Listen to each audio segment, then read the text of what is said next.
Oh, this is perfect, isn't it? You're gonna use this to get rid of me, aren't you? Keep your spot as Bot's #1 hero? Well, you know what? That's not gonna happen. I'm not gonna let you or anyone else take my future away from me. What makes the villain? At what point is someone lost forever? And how can the weight of expectation break even the strongest of heroes? The Boys is a story set in a world that has a very cynical view of superheroes, that some people would believe is more realistic. These demigods that are given powers are less like heroes and more like selfish celebrities with powers. They are drug addicts, sexual deviants, violent, and fame hungry. And out of all of these people, Homelander stands above them all as the worst one. He is the focal point of the show and the main antagonist that Billy Butcher and his crew try to take down. He is a monster who craves the validation and praise that others give him. He kills like it's nothing and forces everyone around him into a constant state of fear in order to gain control over them. Even people he professes to love, he still needs to have some degree of control over. However, the reason I and so many others are fascinated by Homelander and even captivated by him is not because that he is completely evil or even Anthony Starr's acting.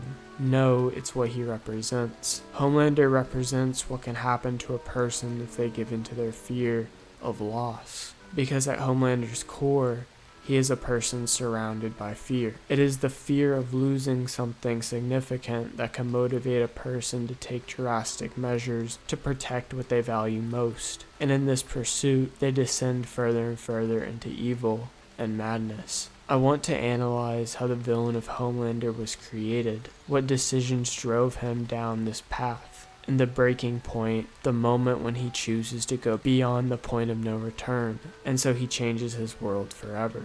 Homelander started out not as a world-threatening supervillain, but instead as an innocent child. Similar to Adam Eve, his childhood was traumatizing, which would lead him to have severe PTSD and behavioral problems as an adult. Unlike Superman, Homelander did not grow up on a warm farm with two loving parents, but instead in a cold lab, surrounded by even colder scientists. In The Boys, we get to visually see some of Homelander's painful memories, as he recalls back to a time when he was a young child, locked in a room seeking the affection from his unbothered caretakers.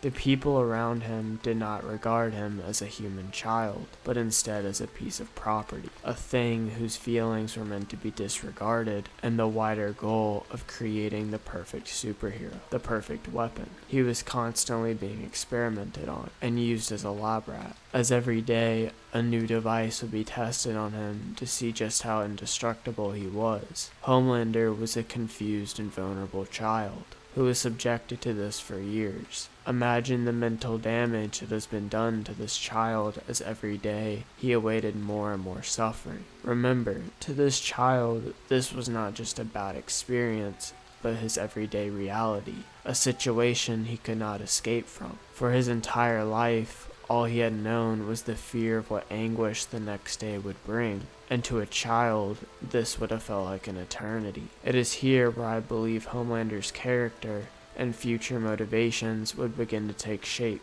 Homelander at this time is not an angry child, but a hopeful one. Because while he must endure this torment, there's a light at the end of the tunnel, a destined day when his suffering would end, when all of his suffering would be worth it. And this is the day he would be announced as a superhero. The day Homelander is ready to make his public debut, all of the conditioning Bot has done to him is in place. He must introduce himself to the world during a press conference. Not only has he been given an entirely fake identity and backstory, but he also must meet the very high expectations of being the world's greatest superhero.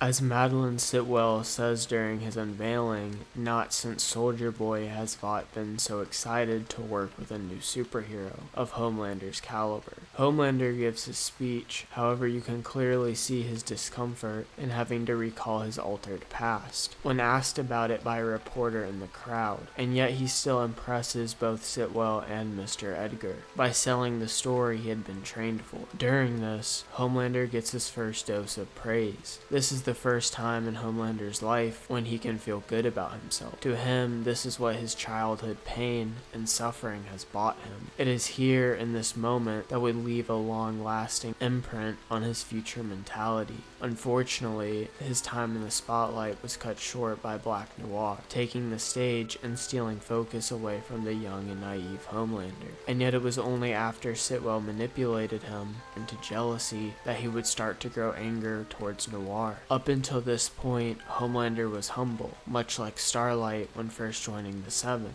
Wide-eyed and ready for superhero work, he even told Sitwell that what Black Noir did was for the best, if Mr. Edgar thought so.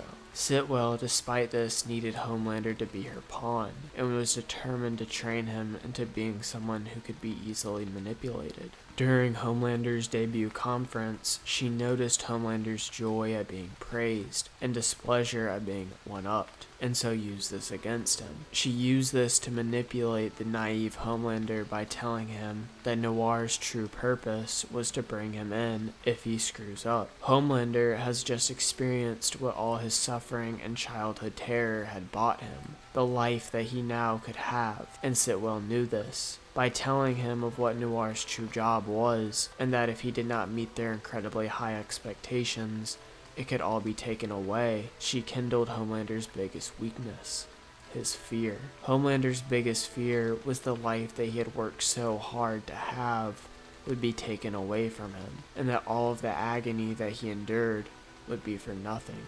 This fear would control many of his evil actions moving forward, and would lead him to where he is today. During his first mission, Homelander wanted to be a hero. He decides to go in early without backup, fearing for the hostages. However, he was untrained and undisciplined for the field. He had been taught how to be a celebrity, but not how to be a hero. After making a mistake and blowing up a gun and killing one of the hostages, Homelander has a severe panic attack, which combined with his PTSD made him lose it. After killing everyone in the factory, Homelander begins to panic even more. Black Noir's presence only served to anger him, believing that Noir would use this incident to destroy his image, and therefore his life. Homelander was afraid to lose everything he had just gotten, a life where people adored him and praised him, and so it led him to do vile things. In order to hide what he had done, as he says, "I have paid my dues." Homelander in this moment allows his fear and desperation to completely control his actions. And this,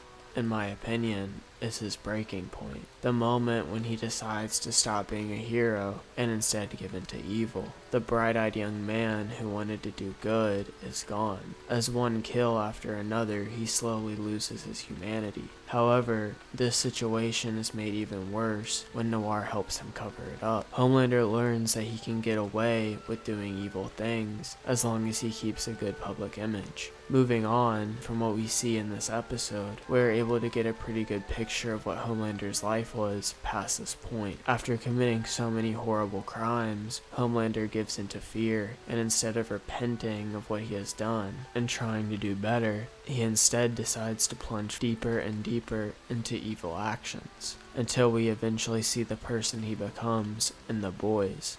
It is hard to say whether Homelander believes he is beyond redemption, and so therefore does not try, or if he simply is just ignoring his conscience. We see in later seasons that Homelander sees himself as a god and not a man, so I believe that his psychology is partially held up by denial. He needs to see himself as a god, and so therefore he is not responsible for all the suffering that he has caused. While we see many other superheroes use drugs, sex, and money to cope, Homelander seems to be different. He fears that his world will come crashing down around him, and so therefore will continue to go to whatever length he can to protect it. And his ego seems to be how he protects himself from his own conscience. Homelander, at the end of the day, is an evil person. He has committed every single atrocity you can think of, and is beyond redemption. Therefore, there's no defending him. But it is important to note that a villain like him is not made overnight. It took time to break down the freshly wide-eyed young man he was into the monster that he became. His actions are completely driven by fear. Instead of facing the consequences of his actions, he instead decided to double down, and that took him down an incredibly dark road. He makes up ways to justify his actions in his head, claiming to be a god, but at the end of the day, he succumbs to the most basic human emotion there is. Homelander is a horrible person, but a great villain. And what is a great hero